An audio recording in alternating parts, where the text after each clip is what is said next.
عليكم ورحمة الله وبركاته، والصلاة والسلام على سيدنا محمد وعلى آله وأصحابه وسلم. كل سنة وانتم طيبين. صيام إن شاء الله مقبولا النهاردة، وفطور شهيا. هنعمل معاكم النهاردة أكلة لحمة بالملوخية الناشفة.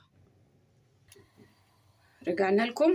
هنحط طبعا مية تغلي قبل ما نحط اللحمة. لازم تغلي قبل ما نحط اللحمة، ونحط البصلة والطماطم، وبعد ما تغلي هنشيل الريمة الأول قبل ما نحط البهارات بتاعتنا. يلا بينا. طبعا المية غليت، هنحط اللحمة.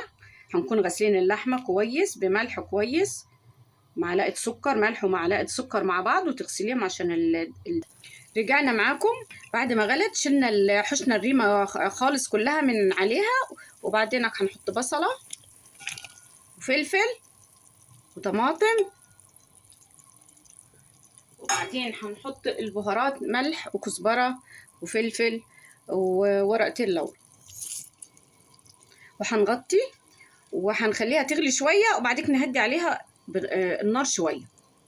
معاكم اللحمة على نار هادية. هنعمل الرز.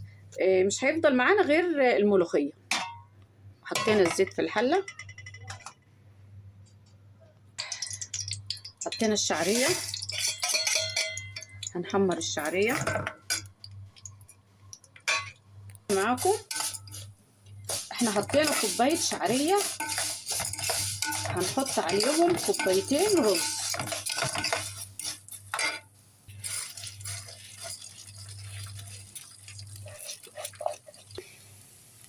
فضلنا نقلب فيه لمدة 10 دقايق.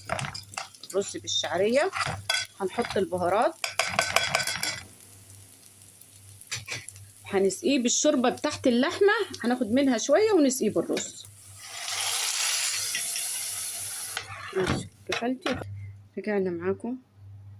احنا سلينا حتة اللي هي في اللحمة، سليناها عشان نقدح فيها.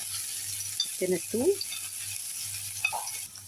رجعنا حطينا نص طماطمية التونة، هنفرمها معاها كده.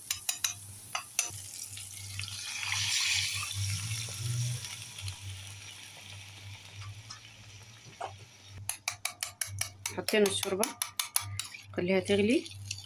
بعد ما تغلي هنرب الملوخية. هنحط حتة شطة، وبعدين هنجيب الملوخية.